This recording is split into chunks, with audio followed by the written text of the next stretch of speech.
So I want to talk to you guys about this video that surfaced yesterday that seems to show 4 soldiers shooting a target which has a picture attached to it which is of Jeremy Corbyn.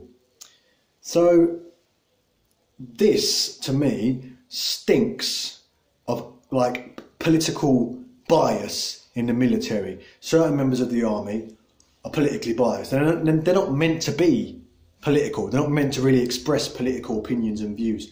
And that is an explicit expression of a political view. So in my opinion, those 4 soldiers need to face the full extent of the military law or whatever disciplinary procedures that the military have. Now, some people were saying to me that it's just military humour. It's just the sort of thing that soldiers do to blow off some steam. And I kind of get that. I'm not from a military background, so I don't understand. Probably aren't able to fully comprehend the way it is there, sort of thing. But that to me stinks of political bias, and those soldiers need to face a full extent of the military discipline or the military procedures against this kind of thing. May I just remind you of a politician, an MP named Joe Cox, who was murdered outside of the library by someone claiming to be a patriot who wanted to put Britain first and put British people first, etc., etc.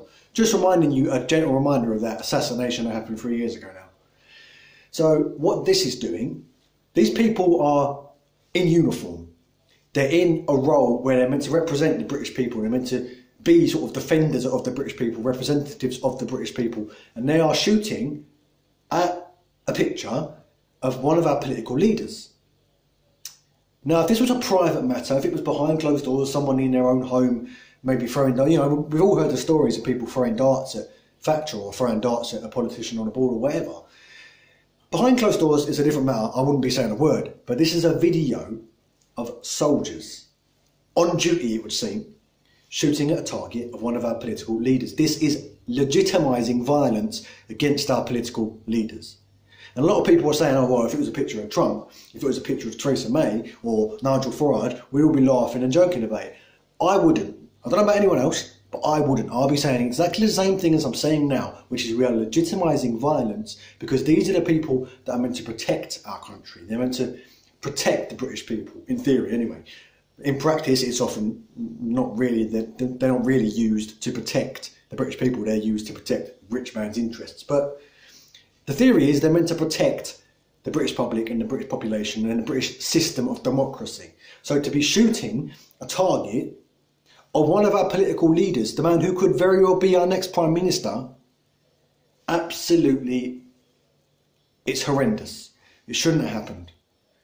Now, imagine the outrage if this was 4 jihadists shooting at a picture of the Queen, or even a picture of Theresa May. Imagine the uproar people would, quite rightly, be throwing about. Imagine the uproar. Imagine the outrage, the outcry.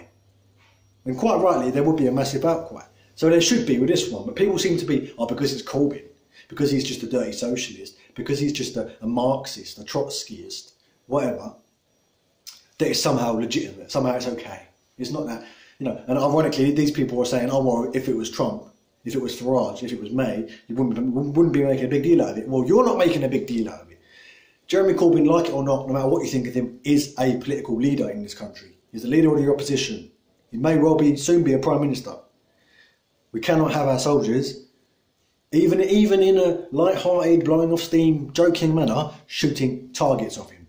So I don't think this is a government affair, just to clear that up. I don't think this is an affair that needs to be government intervention, because that's a bit 1984, that's a bit totalitarian. I think the military needs to handle this privately in its own way, but I do feel, in my personal opinion, that they need to face the full extent of their military law or whatever disciplinary procedures the army has.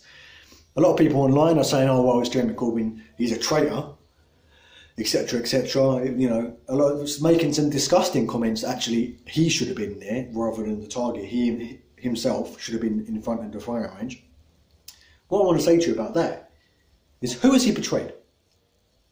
Who? Because all his politics, all his views and his personal principles emulate a man who is dedicated to a fairer society for everyone, where the poor working man gets a better deal, better end of better end of the stick, better end of the bargain, if you will, where we're helping each other up rather than, rather than one man having it all and another man having nothing. That's what he stands for domestically. You could argue that he's,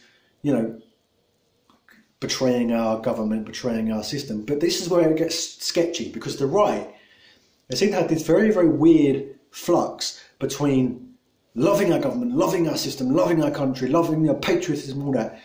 And at the same time, they're saying, oh, governments are corrupt, politicians are all corrupt, greedy, self-centered, in it for themselves. And they're right in that respect, most of them are. But how can you say politicians are greedy, politicians are corrupt, governments are corrupt, that they line their own pockets, they're self-interested, and then wave the flag and say, God save the Queen, God save the system? Who do you think gave you the flag? Who do you think that flag represents? That flag does not represent you. It does not represent the British people, the British dustman, the bin lorry driver, it doesn't represent the burger flipper, the man on the street. It doesn't represent you. It represents your system of government. So it's weird that you claim to be against a corrupt government, a corrupt system, a greedy system that's in it for itself, and then you're singing its praises, waving the flag, God save the Queen, and all the rest of it. That really sort of baffles my brain, because it's, on one hand, you're saying, God save the capitalist system that keeps me underfoot, and on the other hand, you're saying this system is keeping me underfoot. And really, that's the one thing with rights that I can't quite comprehend, can't quite get it. So who's Corbyn betrayed? Because if you say he's betrayed the British people, you have to actually show how he's betrayed the British working people. How has he done that? Because all his politics, all his policies and all his views don't seem to give off that impression. In fact, they give off the impression he's for the working class British man and woman and child and everyone else. When you say, oh, he, associated with Hamas, he associated with the IRA, etc., etc. Yes, he did in a diplomatic sense when he was a backbencher and he was trying to help progress peace talks and things like that. Yes, he did.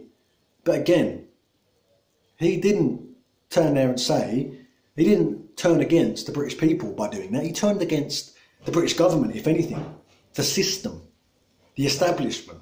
Because the establishment at that time, in the 80s, during the Troubles, was saying the IRA evil, we're all perfect and benevolent and benign and lovely, and they're the evil terrorists that are blowing everyone up. And now we know, with hindsight, both sides were doing the same thing. So if anything, he turned against the system, against the establishment. And the same with Hamas and all that, where you had Israel saying, we're perfect, we're benevolent, we don't do anything wrong, these guys are terrorists. He turned against Israel, the Israeli system, the capitalist system.